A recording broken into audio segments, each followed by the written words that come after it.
Welcome, everyone. Today, I'm going to talk to you about ethics in government.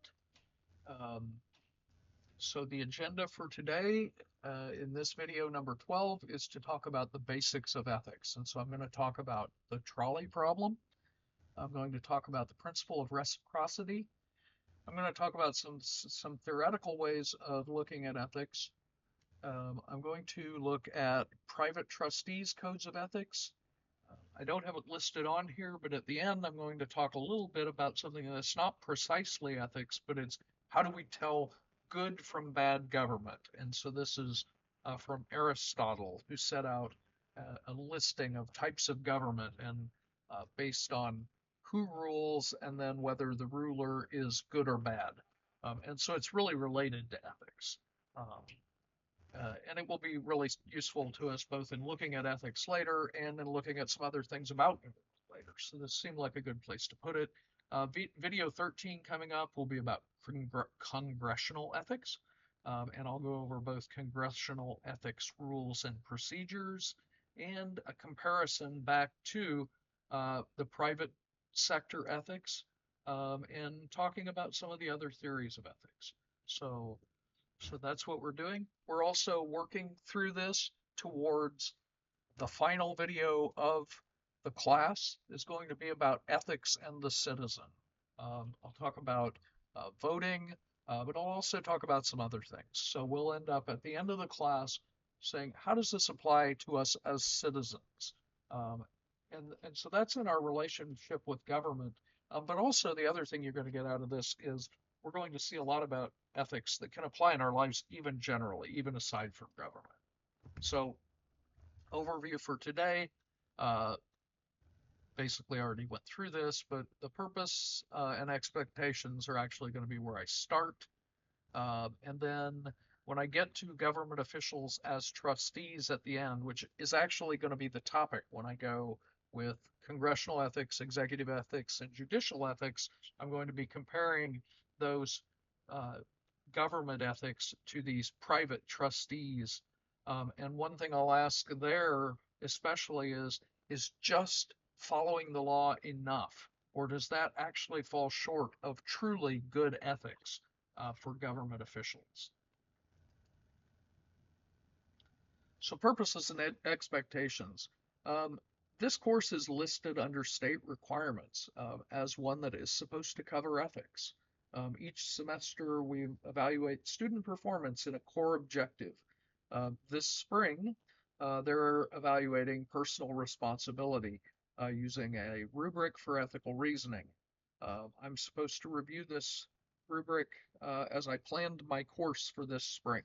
And so don't worry, you're not going to get any kind of consequence for not um, not not if you don't learn it to their ethic to their rubric, that's not going to affect your grade in any way. But this is testable material, and so my job is I'm supposed to be making sure, actually, with randomly assigned students in another course, that I'm teaching this properly. So ethical considerations in government are also a growing concern among voters, and for many of us, they may be more interesting than a lot of obscure court cases and things like that. Um, in the United States, there are major concerns about ethics in government. I know that there are concerns in the Philippines about ethics in government as well. I've seen them in the news. They parallel a lot of the concerns we have here, especially with uh, favor trading by representatives and things. How do we evaluate these things? Uh, and considering ethics in government also, I think, is important because it gives us a chance to think about our personal behavior. And so at the end, we'll talk about the ethics of the citizen. And along the way, you may learn some things about ethics that may be useful in professions that are completely outside politics, which all of yours are probably going to be. But you never know. Things change. You may end up being in politics at some point or working for the government, certainly.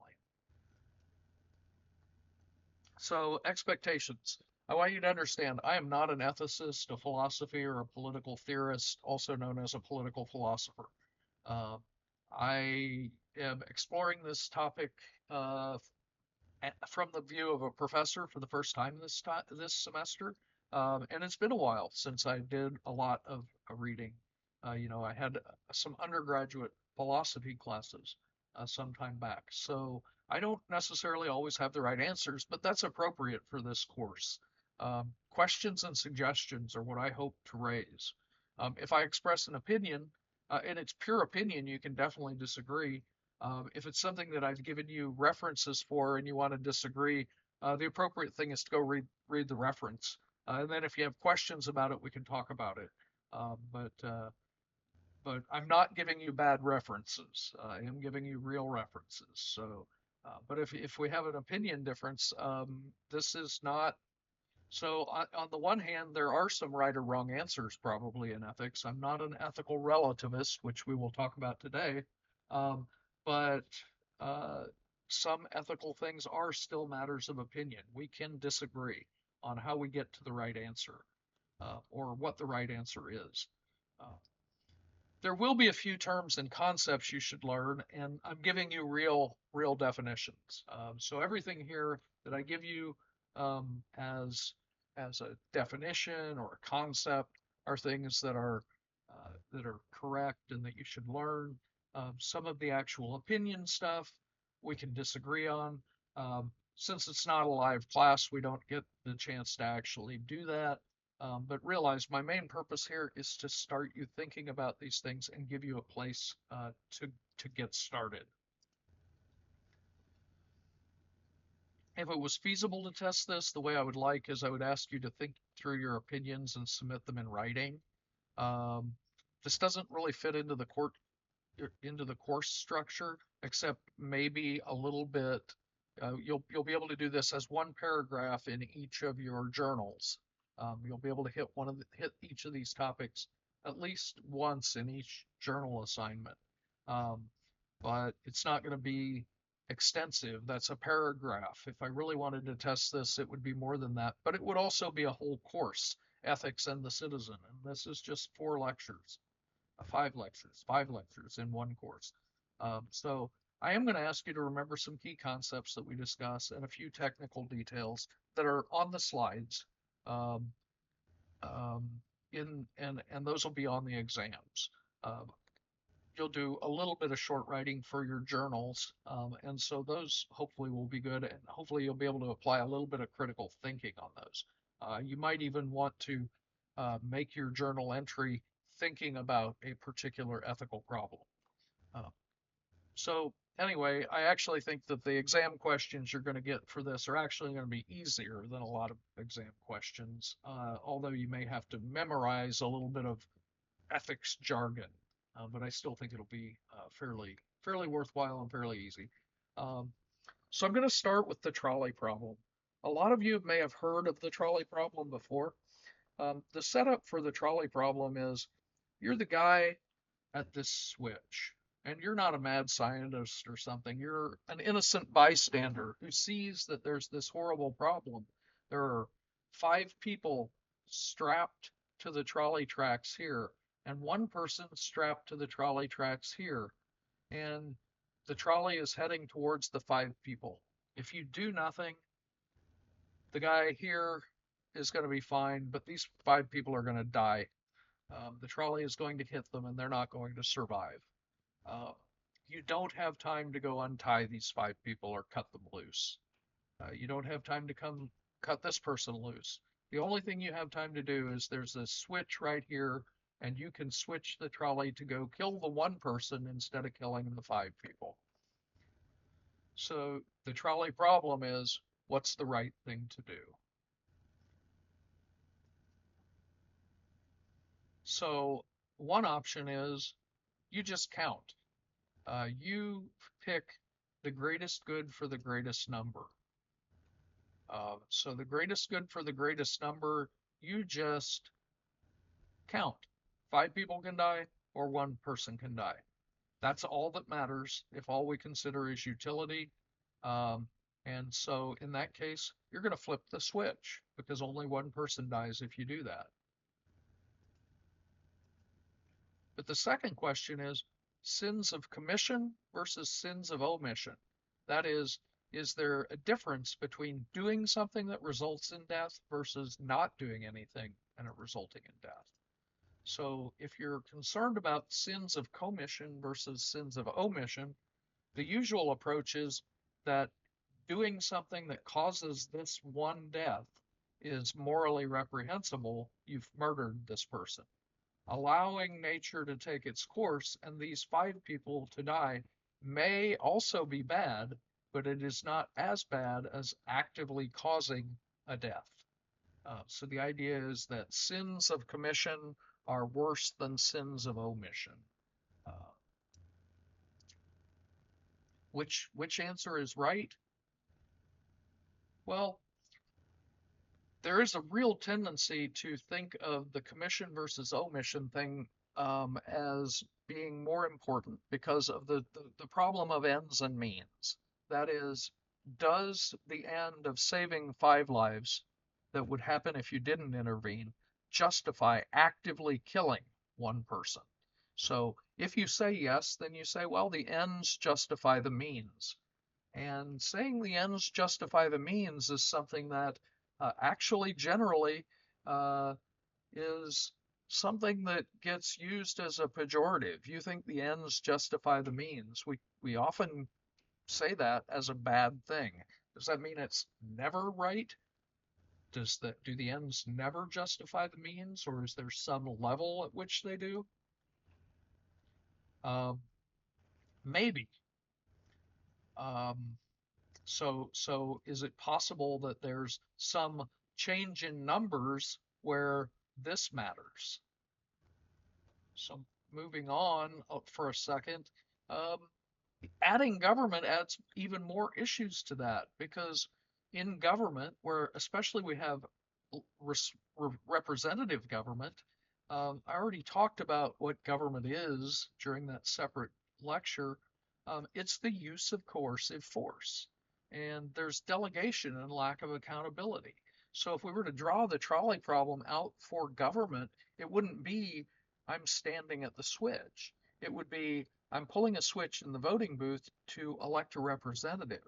That representative is then going to pass a law, and the actual person, and that law is going to actually coerce the person standing at the switch to do what Congress wants to do what the representatives want to. And the reason the representatives want them to do it is because the voters have elected them to do that. So we've delegated through 3 levels of responsibility and through the fact that the person at the switch, if a law has been passed and they don't follow it, they can conceivably be punished for not doing what the law requires. So it adds more layers of issue. And it also makes it really unaccountable. Does the person standing at the switch have accountability? Does Congress have accountability? Or do the voters have accountability? And I'm going to argue towards the end of the semester that the voters have accountability. Um, the voters should be the ones accountable. Not that Congress has no accountability, that other layers do as well, but there is accountability for us as voters. Uh, so, so level of responsibility, if we're talking about uh, utility, is there a line? In the picture, it was 5 to 1. But what if it was 500? What if it was 500 on one side and 1 on the other, or 5 billion to 1? Does that make a difference? Um, does it make a difference if you think that sins of commission are worse than sins of omission? Does it make a difference if it's going to be 5 billion people that die, or 1 if you pull the switch? Is there a line, or is the answer always the same? You never pull the switch. If it's a utility thing, it's fairly easy uh, on the surface to decide, well, I'm going to pull the switch. Um, but do you consider the mental health and later consequences to the person pulling the switch? Do you consider, how many other things could maybe have to be considered, even if you take a utilitarian approach, so that maybe 5 to 1 isn't as clear as we think? Do we maybe have to get to 500 to 1 to fully justify it, even as utilitarians? So there's a related problem, and it's more of a test of it's more of a uh, it's a related problem, and that's the baby Hitler problem. So the baby Hitler problem says you have a time machine, you can go back to when Hitler was still a baby, so he's an innocent baby. He hasn't taken Germany to war and organized the Holocaust yet. He's just a baby. Your time machine can only go there and back. You can't stop at any other time. You don't have any other options. But your time machine will get you to the point and the place where baby Hitler is in front of you, and you can kill baby Hitler, come back home to your own time, and the Holocaust and at least World War II, as it happened, will never have happened. Do you do it? Do you kill baby Hitler? Do you kill this innocent baby who hasn't done anything yet because you know he'll grow up to be essentially one of the worst mass murderers in history? The widely accepted answer when faced with this sort of decision, specifically the trolley decision, because the trolley decision takes out a lot of other variables. The baby Hitler problem is more complicated because time passes, and you don't know what the other effects would be. Uh, but with the trolley problem, it's very simple. You know with certainty what's going to happen. And the answer ultimately is you should consider the options seriously. If you're a utilitarian, you should still stop and think about whether the ends justify the means, whether sins of commission are different than sins of omission before you make the decision. If you're the kind of person who thinks about sins of omission versus sins of commission, you should stop and think about the numbers of people affected before you make a decision. And it may end up being that you make the exact decision that you think you would. But you should, to the extent possible, of course, we're talking about emergency situation, decision has to be made quickly, but you should seriously consider the options to the greatest extent possible. And whichever you chose, after it's over, you should never be 100% certain that you made the right decision, especially with something with this momentous. Uh, but with ethical decisions in general. If you find yourself second guessing your decision afterwards, that indicates that it may not indicate you made the right decision, but it indicates that you considered it properly and that you were working from the right kind of framework. So I'm going to move to the next topic now, which is reciprocity. Reciprocity. This is also called the Golden Rule. In fact, it's mostly called the Golden Rule. It exists in a variety of forms from many different religions and from non-religious philosophies. I'm going to give you examples of both. There are two forms of the Golden Rule, the positive and the negative. And I'm going to start with a negative form of the Golden Rule.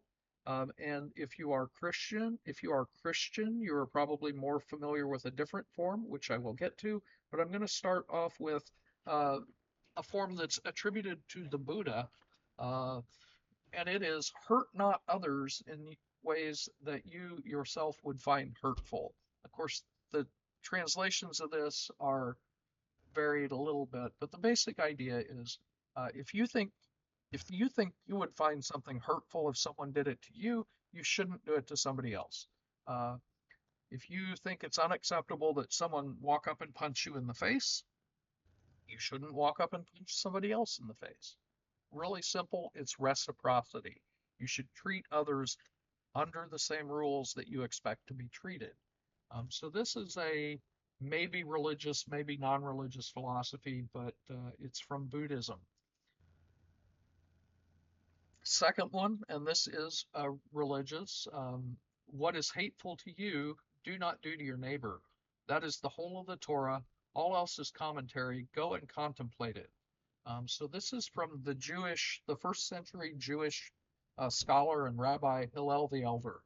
Um, and so this is Jewish religion. It's a negative statement of the Golden Rule. Um, if you don't like something yourself, if you wouldn't want somebody else to do it to you, don't do it to them. And he says that is the whole of the Torah. The Torah is the Jewish law. So he says that is the whole of the Torah.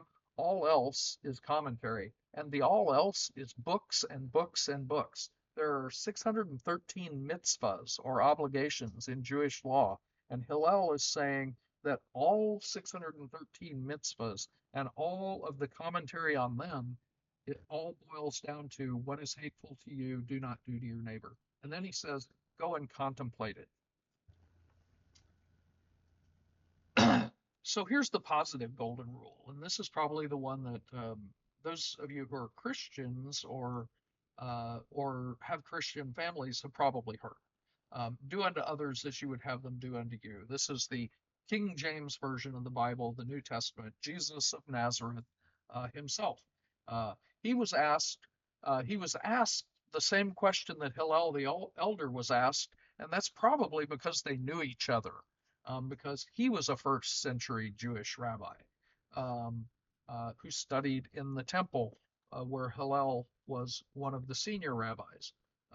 And so, do unto others as you would have them do unto you. Someone had asked him the same question they'd asked Hillel, which was out of the law, and we're talking about the Jewish law. What is the greatest commandment? And this is what he said. Um, so so that's the Christian version. What about Islam? Yeah, yeah. There is actually the golden rule plus a little bit extra. Um, the Prophet Muhammad, this is a saying attributed to the Prophet Muhammad, none of you has faith until he loves for his brother what he loves for himself. So this isn't, you can think of Hillel and Buddha in the negative variation saying, if you don't want somebody to come up and punch you in the face, don't go up and punch people in the face. You can think of Jesus in his version saying, if you would love to have one bring you a slice of chocolate cake, you should give a slice of chocolate cake to your neighbor. Um, the Islamic version is even beyond that. It is if someone gives your brother, and by brother he doesn't mean your literal brother. He means anybody else. He means other human beings. It's quite clear from the associated sayings that he's not even just talking about other Muslims. He is talking about other people in general here. So Jesus is going to say, go give them a piece of cake. Um, Muhammad says, if someone gives them a piece of cake, you should love that just as much as if the piece of cake had been given unto you. Given unto you, I'm starting to sound scriptural. That, someone doing something nice for your brother should make you just as happy as if they had done it for you. And therefore, if you do it for your brother, it should make you just as happy to do it for him as if you had done it for yourself. So it actually goes even maybe a little bit beyond. It's at least a stronger statement of reciprocity. It might be if you give your brother that piece of cake, instead of eating it for yourself, you should still be just as happy. Uh, so that's uh, so that's the Islamic version. What about non-religious philosophies? So this is Confucius. Confucius says, do not do to others what you do not want others to do to you. So this is another negative one. This is you don't want people coming up and punching you in the face. Don't go punch people in the face. Follow the rules that you want to set for others. Um, Here is a proverb from a Yoruba of Proverbs. So this is from Africa. Um, and it even goes beyond humans. So I wanted to get something in here that was from Africa, so that I could have something from from every continent if I could. And I thought this is really great because not only is it from a different continent, but it even says we should have reciprocity towards animals. One who's going to take a pointed stick to pinch a baby bird should first try it on himself to feel how it hurts. Now it doesn't say they don't say you can't use a pointed stick to pinch a baby bird. I mean, they probably would if we're talking about a baby bird, but most of us are not strict vegans. We eat meat. There are going to be times we would do to animals what we wouldn't do to ourselves. but we should at least consider the pain of the animals. Um, this is in a way the golden rule going beyond humans. Another one, so another Asian one. So this is Hindu. One should never do that to another, which one regards as injurious to one's own self. This, in brief, is the rule of righteousness or the Dharma. Uh, so here again, just like Hillel, just like Jesus, this particular Hindu writing says that you can condense the entire Hindu rule of righteousness, the entire Dharma, down to this one thing. And again, this is a negative version.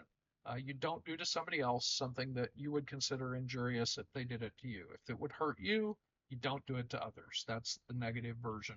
So the negative version is just don't do this. The positive version is do this. That's the distinction. Um, so two basic concerns then here are thoughtfulness or deliberativeness and reciprocity. Uh, and these are a really good approach. So this might be a good way also to think about the trolley problem, right? Um, is what would you want to have happen? What would you want to have happen if you were going to be in that situation? Except the proper way to answer that would be to do it probably from behind a veil of ignorance, which is John Rawls' idea.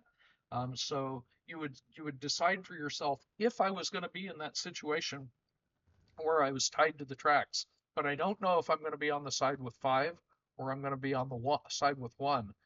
All I know is that I'm going to be one of them. What do I think the person at the switch should do? So we can combine sort of the trolley approach and then the reciprocity approach, and then maybe throw in that veil of ignorance idea to get an idea of how we should make ethical decisions. Uh, but there are some other approaches maybe we should consider. And so these are some formal philosophical approaches. Uh, the first one is utilitarianism. So I already talked about this a little bit, uh, but utilitarianism is the idea that the right, that is the good response, is based on the consequences. Um, so we have to know what would happen to figure out the right decision. And if we know what the consequence is, then the right decision is just the one that has the greatest good for the greatest number. So if we know the consequence is five people are going to get run over and killed versus one person is going to get run over and killed, in utilitarianism, we flip the switch so that the one gets run over because the consequence that matters is greatest good for the greatest number. That is maximizing the total utility of everybody.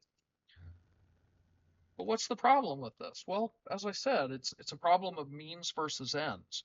The real question, if you're tempted by utilitarianism, and it's tempting, I mean, overall, utilitarianism is a really good idea, but it probably needs to be tempered by the question are there any actions that are so wrong that the consequence can't justify them? Um, so is the act of committing murder so bad that you should not just be a utilitarianism and say, well, less people will die if I kill one than if I don't. Um, there's a lot to be said for the idea that murder, that is flipping the switch, is something so wrong that even though less people die, you still shouldn't do it. Um, so that's think through it for yourself. Is murder an action that's so wrong that no matter what the consequence is, you can't justify it? Or they're in a utilitarian sense? Are there any other things that are so bad that the consequence in terms of greatest good for the greatest number still can't justify it? Um, if you think about it, you may find yourself saying, yeah, there are some things where the means cannot be justified. Second one, ethical nihilism. So there's no right or wrong, and therefore no reason to hold oneself or others to any standards. This is just the idea that there is no good and bad, that they are all completely created by human beings. There's not any real ethical standard. The golden rule, no, doesn't exist, doesn't matter. Uh, Murder is bad, no, we can't say that. There is no right or wrong. That's strictly something humans came up with. No reason to follow it.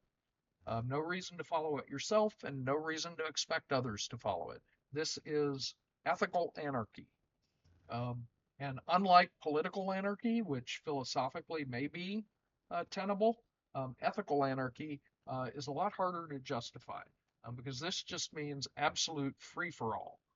Whatever feels good goes. And interestingly, most nihilists don't feel good. Most nihilists are pretty miserable personally. You would think that they would say, "Well, I can do whatever I want. I should be happy." It doesn't work out that way. Um, that's actually an extra issue with nihilism is it actually uh, philosophically satisfying? Um, I don't think it is philosophically satisfying for the simple reason that I don't want to live in a world where no one has any ethical standards in the way they treat me. So maybe this is just going back to reciprocity and the golden rule. Um, but I would much rather have ethical standards that I have to follow and to know that most other people are going to at least try to follow them as well. I'd rather live in a society of nice people, I guess it boils down to. And of course, ethical nihilism doesn't mean you can't have a society of nice people. It just means it's not ethically required for people to be nice. And I'd rather live in a society where being nice is an ethical requirement, um, not necessarily a legal requirement. Remember, we're talking about ethics here. So another one, and this suffers some of the same issues as nihilism, but it's not quite as absolute, and that's ethical relativism. So ethical relativism holds that morality or ethics are relative to the norms of a culture.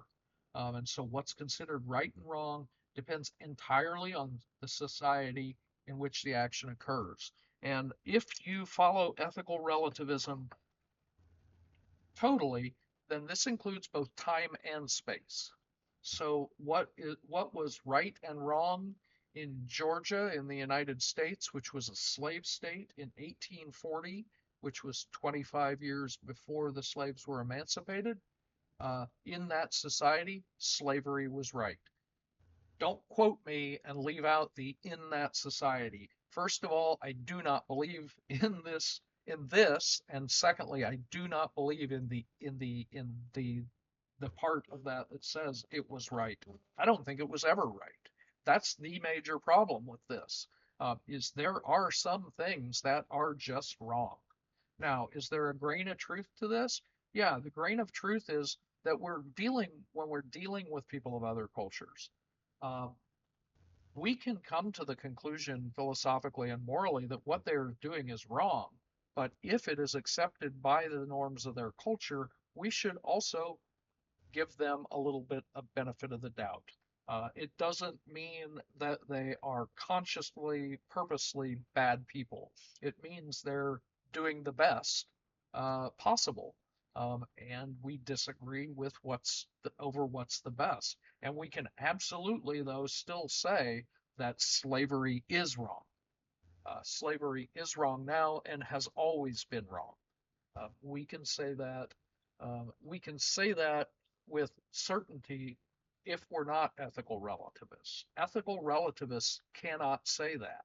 They and we can say that it's wrong, and we can still cut some break to people who died 160 years ago who thought it was right.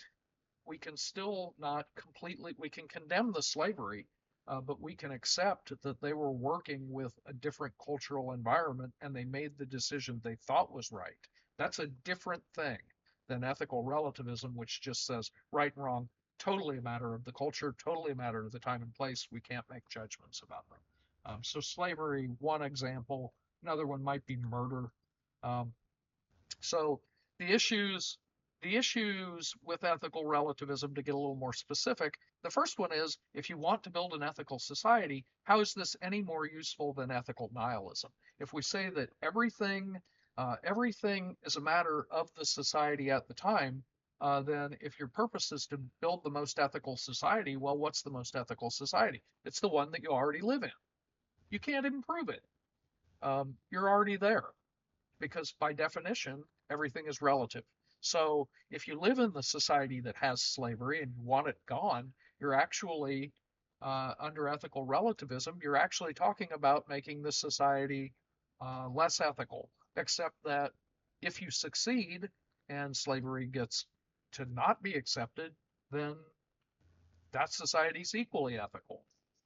Um, if our concern is actually building a better society, this is useless. Um, because the only judgment we can make about our own society is that it's perfect. And of course, that's garbage. Um, the other thing, though, is that there seem to be universal or very nearly universal values, even if they vary in the details. So we've got the golden rule in some form. It may be the negative version, it may be the positive version, it may be that the version from Islam that even maybe goes a little further, or the version from Africa that goes a little further in protecting animals to some extent. Um, but that some version of the golden rule, this basic idea of treat others the way you want to be treated, is almost universal. Um, a second one that's almost universal is prohibitions on unjustified killing. Now, the definitions of what's justified and unjustified vary a lot from culture. Well, they vary some from culture to culture.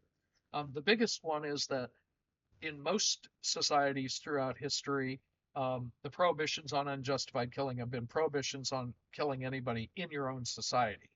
Anybody else was considered somehow less than. So whether it was going to war or any of the other ways that you could turn people into others, uh, then that could be a justification. In more modern times, the only things that are really justified are tend to be self-defense, either self-defense for yourself personally or some kind of collective self-defense, maybe for your country or defending others. So you're acting in defense of somebody else. Those are the kind of things that in more modern times we think of as justified. Um, but but regardless, if it's unjustified killing, killing for its own sake is almost universally considered unethical. Um, Prohibitions on taking the rightly owned property of others. So rightly owned, just like justified versus unjustified. If we put rightly owned in front of the word property, even communist societies have prohibitions on taking the rightly owned property of others. In fact, they may have harsher penalties than capitalist societies. Because in a communist society, who owns property rightly? Well, the community does.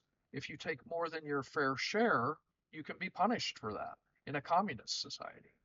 In a capitalist society, if you take something that belongs to another person, you can be punished.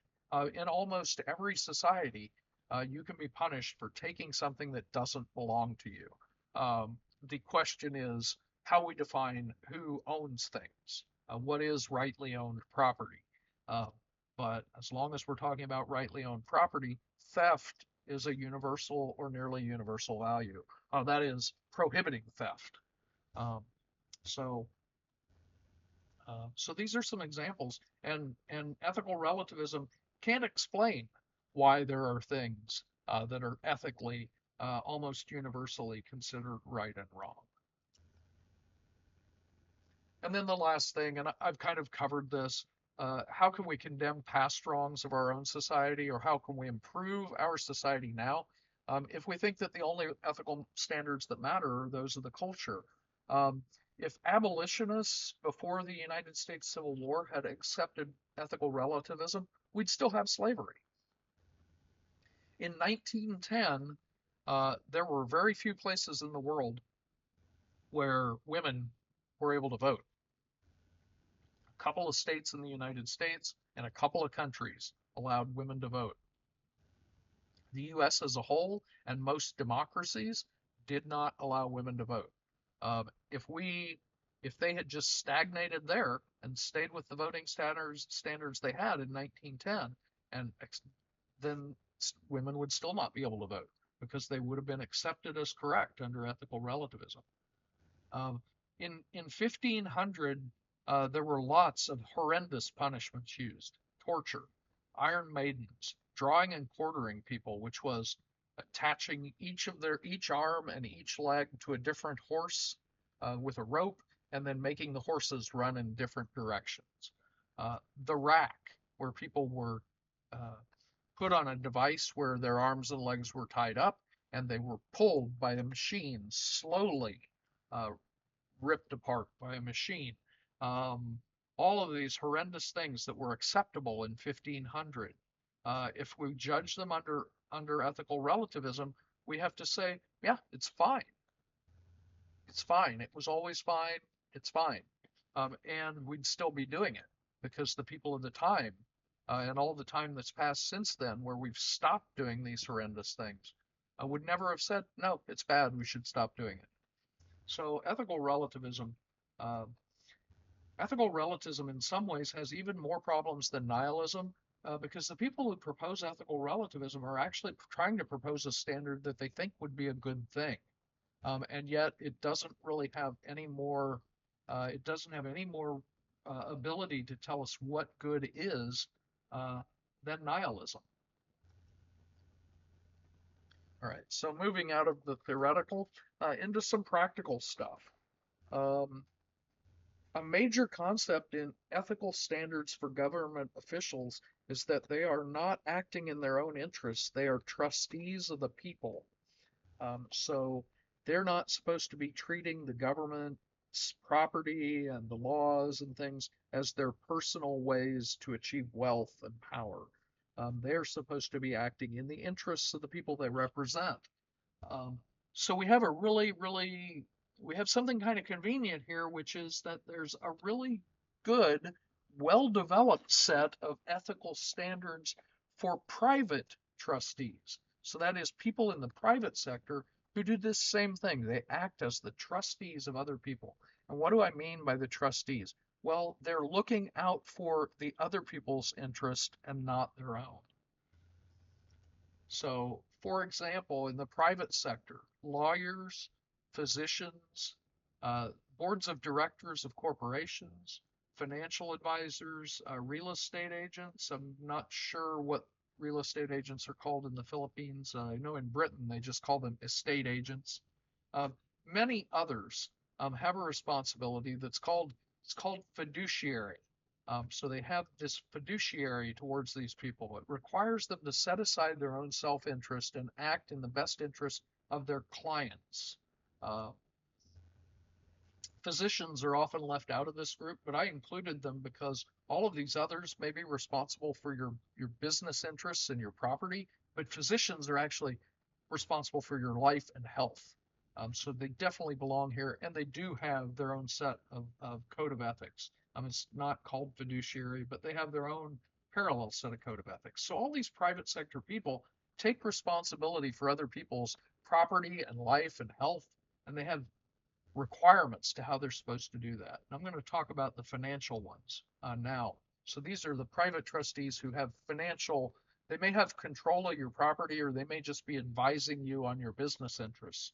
But they have duties: the duty of loyalty, the duty of care, duty of good faith and fair dealing, duty of confidentiality, duty of full disclosure, duty of record keeping, and a duty of informing clients. As we go through the government's duties and the government's ethical lists, I'm going to come back to this list and say, how does government measure up? Because in the private sector, if you're a private trustee, you have to do all of these, and there is not wiggle room. You have to do them. They're not only ethical, so they're ethical things that if you're a lawyer, you can be kicked out of your bar association for violating the ethics. If you're a financial advisor, you can lose your ability to trade on the stock market by by both the private stock market's own rules and by the legal rules. This is very important, and there's very little wiggle room on these. They have to do it. So we will compare government to the private sector, and say, does government measure up? The duty of loyalty is the fiduciary, the trustee, has to act in the interest of the other party, not their own. They have to be loyal to the client, not loyal to themselves in the things they do with the client's money. Uh, Duty of care. The trustee has to act prudently and diligently. Uh, so they have to treat the client's property even better than they would treat their own. So if I'm a trustee and I have my own money and I want to go buy a lottery ticket or go to Las Vegas and play blackjack or poker, that's okay. I can't take the client's money.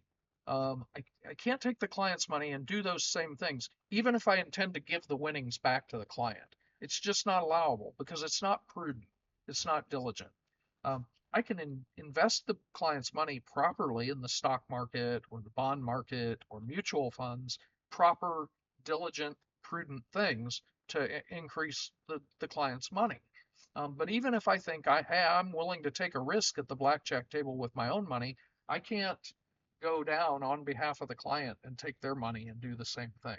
Obviously, I can't take the client. I'm not talking about taking the client's money, gambling it away for yourself. I mean, you can't even go do it on behalf of the client because it's not prudent, diligent. You have to treat their money better than you treat their own or their property or their business interests. Uh, Duty of good faith and fair dealing. So trustees have to deal fairly with others. Even though I'm working for a client and I may be working in a situation where I'm negotiating on behalf of the client, I still can't lie to the other party. I can't do things that are fundamentally dishonest, is what this is about. I certainly can't do it with regard to my own client, but I can't do it on behalf of the client either. Um, First of all, because we wouldn't trust trustees who did this. But more importantly, if I do this to someone, say in a negotiation, out and out lie. Now, we're not talking about not giving them some information that's private, that's your client's information. That's probably correct. But actually lying to them about something, that can actually come back to bite the client. That can come back to cause, sorry if that's not a local idiom, but it can cause problems for the client. So there's this obligation to good faith and fair dealing to anyone that you are involved with. Uh, Duty of confidentiality. So this is where I said maybe the client has some confidential information and they don't want it disclosed. The duty of confidentiality says that I can't disclose it for my own benefit. So if, for example, I'm a real estate agent, so this is a person who uh, helps helps buyers and sellers come together to make real estate transactions like buying a house. And I'm working for the seller, and the seller tells me I really have to get somebody to buy this because I have to have it sold within 30 days because I am buying another house. Um, and I go in to start negotiating with the buyer, and I tell the buyer the seller has to sell this within 30 days. They said their price is $300,000, but they'll knock five. You can probably get it for 50,000 less because they're in a real bind. They've got to sell quick. If I did that, I would be betraying my client, the seller. I would be betraying the duty of confidentiality. And why would I do it? I would do it because real estate agents get paid on commission. If I don't do it and no sale happens, I don't get paid. If I do it and a sale happens, I get my commission. It's a smaller commission, but it's still a commission. So I can't disclose that information to the buyer, the potential buyer, that is the confidential information of the seller, just so that I can make a commission. Although real estate agents have been known to do that. Um,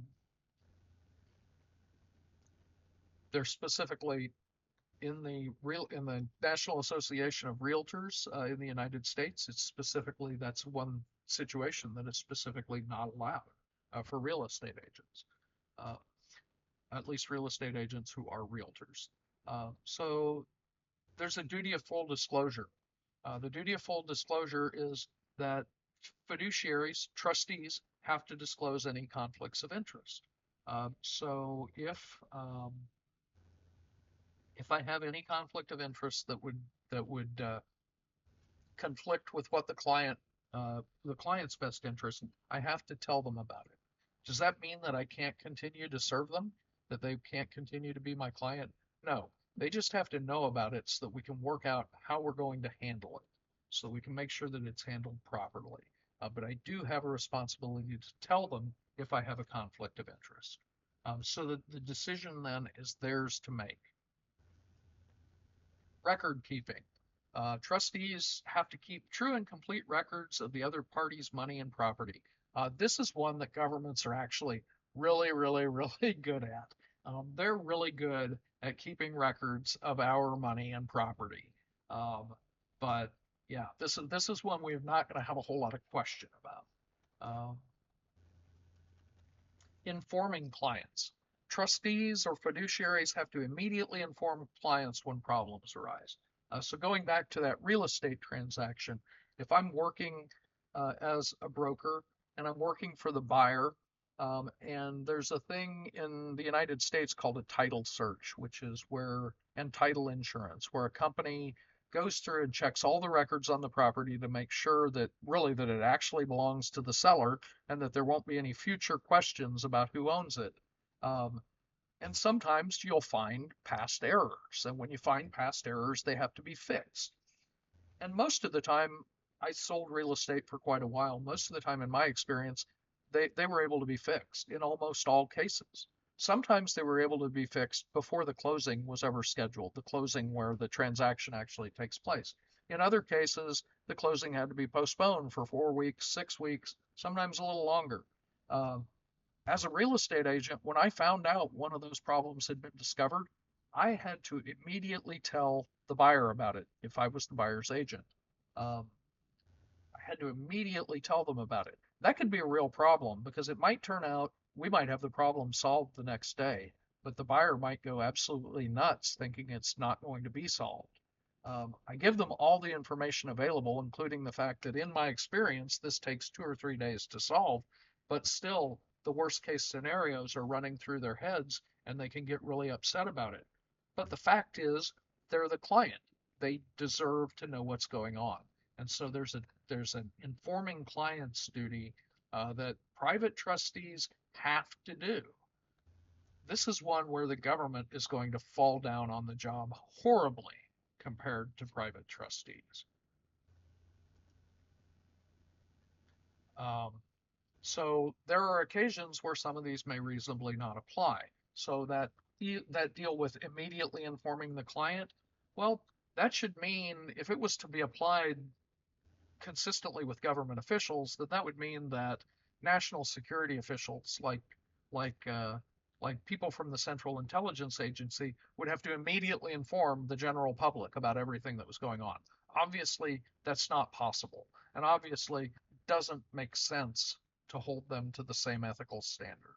Uh, Another example would be confidentiality is a standard that trustees have to use, but in some cases of public interest, the information does need to be out there. It should not be held confidential. A case of this is fair and speedy public trials. We require fair and speedy public trials in this country in order to make sure, by making everything public, that the government uh, isn't convicting an innocent person.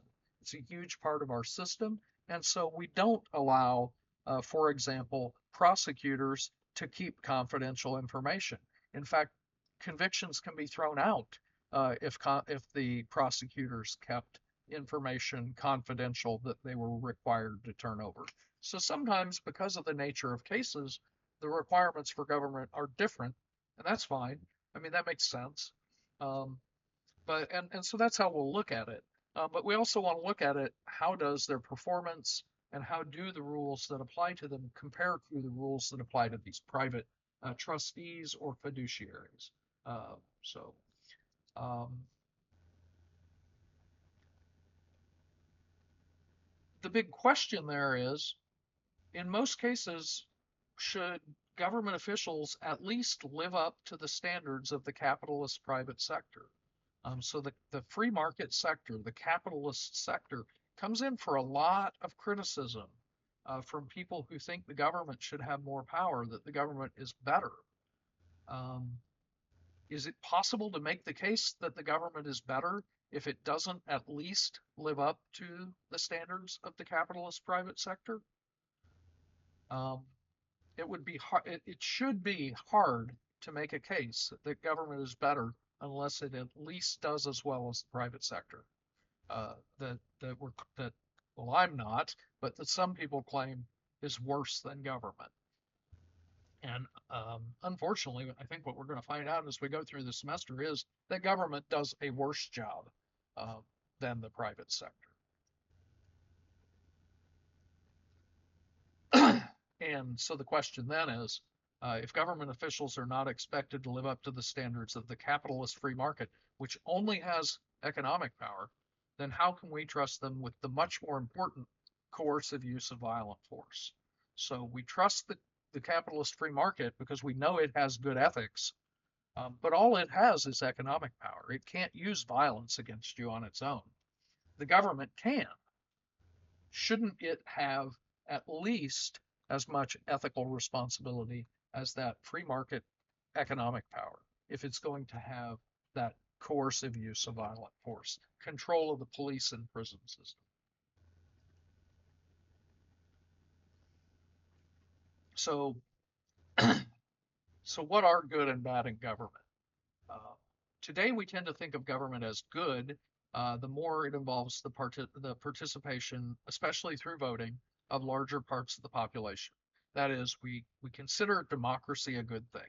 I consider democracy a good thing. We consider it bad as power becomes concentrated in fewer and fewer hands, with a powerful dictator and a few close associates controlling everything as the worst possible type. And that's reasonable. But all that considers is how big is the group that rules. It doesn't consider how corrupt or not corrupt the group is. So Aristotle had a solution to this. He divided the government into three levels on this basis, the same basis that we do, which is how many people govern. But each of those levels had two forms. One in which the rules were based on the common good, and the pure intentions, the ruler had pure intentions. In the despotic forms, the rules were based on fulfilling the selfish interests of the ruler, and the ruler was corrupt in his intentions. So the way this, and don't get excited about the bottom column, he's going to call democracy bad. I have a solution for that. Uh, Aristotle's true versus despotic forms of government, and these are his words.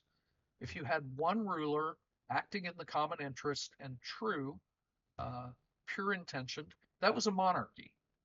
If you had one ruler that was despotic, acting in the selfish interest of the single ruler, that was tyranny.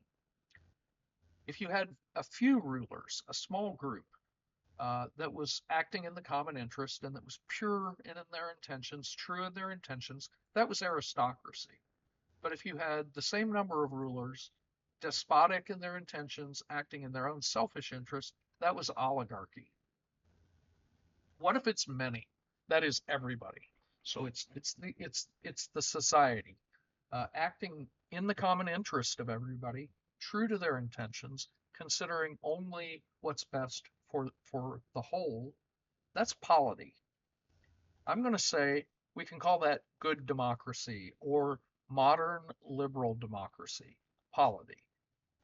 What if you have many voters or many people, many rulers, but it's despotic and it's ruling in the selfish interest of the majority at the expense of the minority?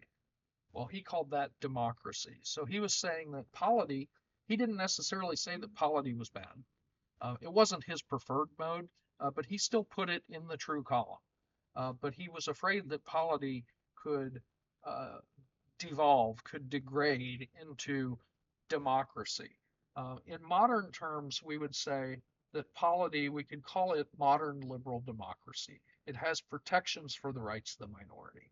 Democracy, we would probably call this either competitive authoritarianism, or we might call it more informally, we might call it mob rule.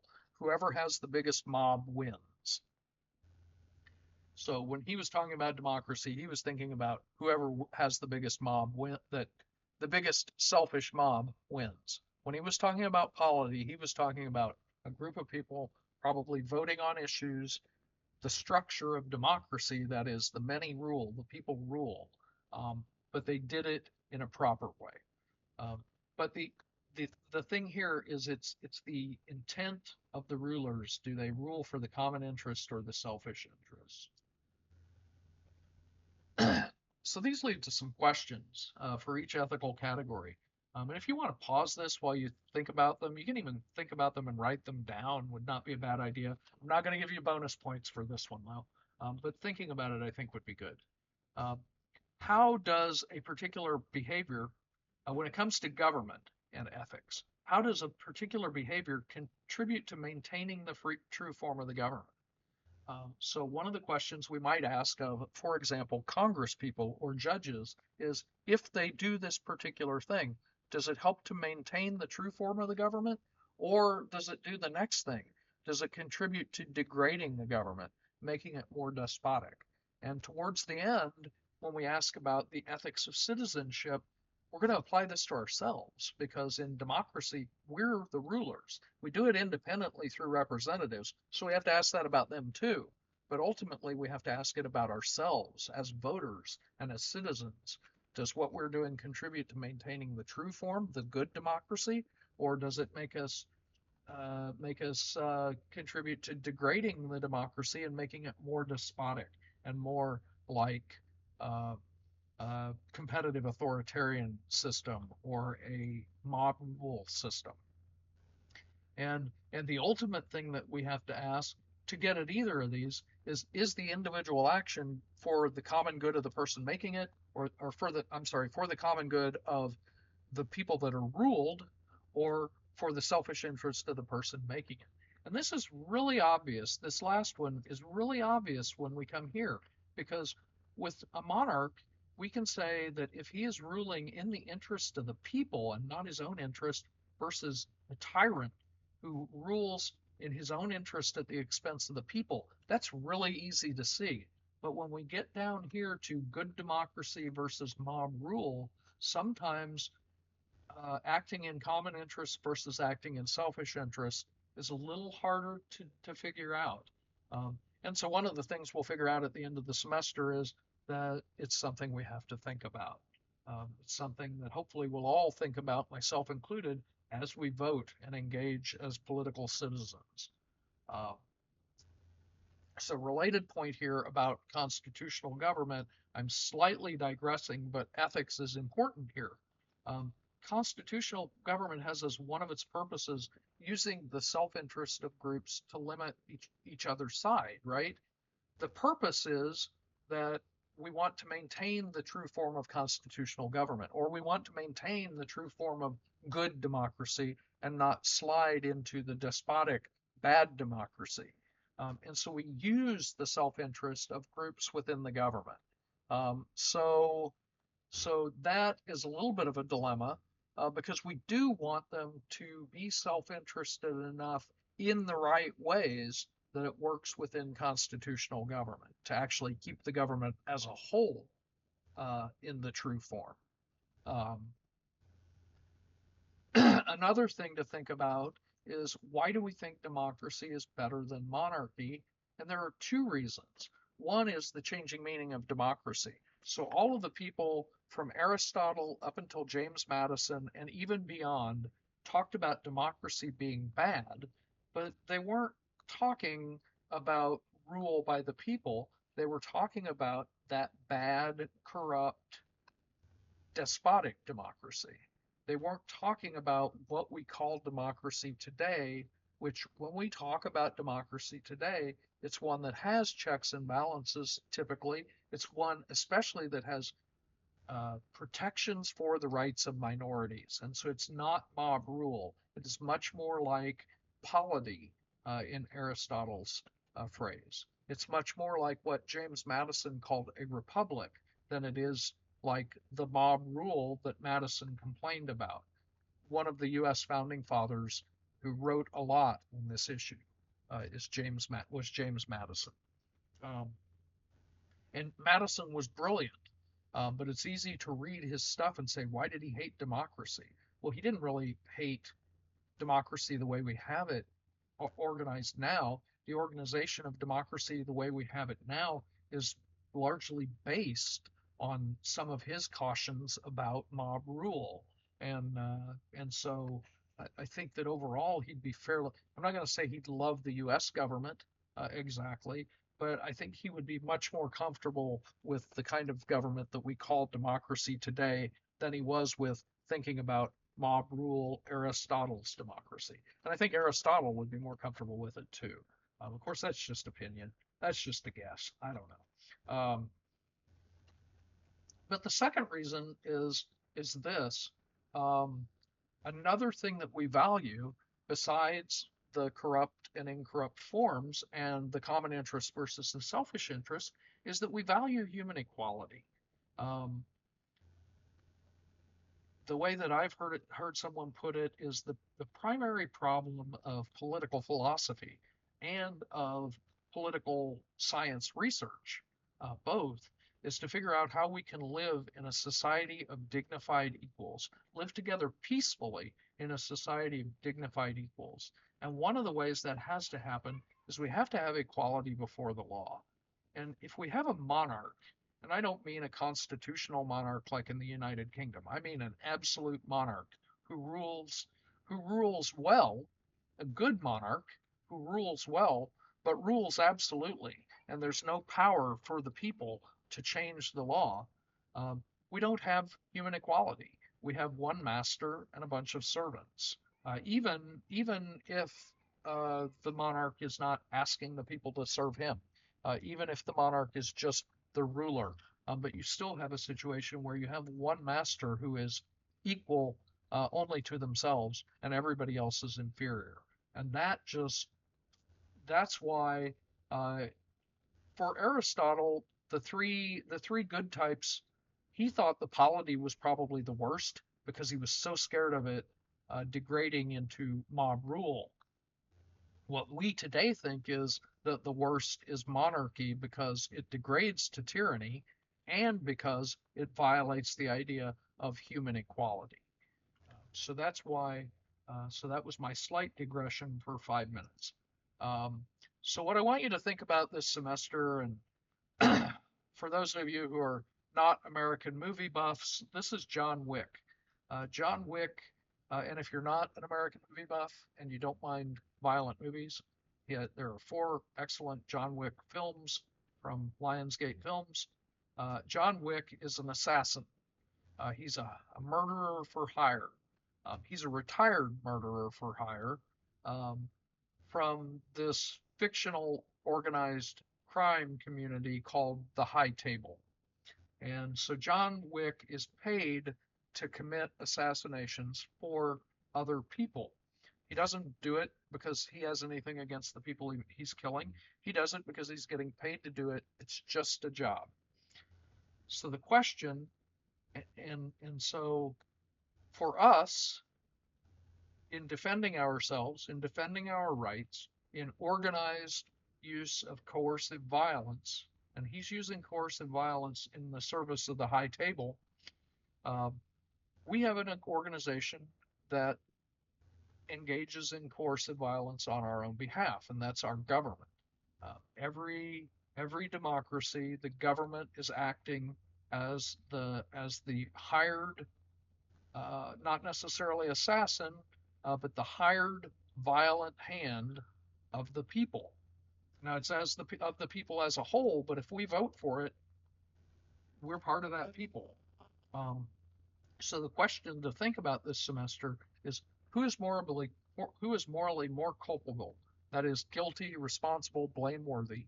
Is it the assassin or the client who hires him? Is John Wick worse than the people who hire him? Is the government responsible for any violence it commits, or are the voters who hired it? That's our question that we're going to be working towards as we move towards ethics in the citizen. Next class will be congressional ethics. Thank you.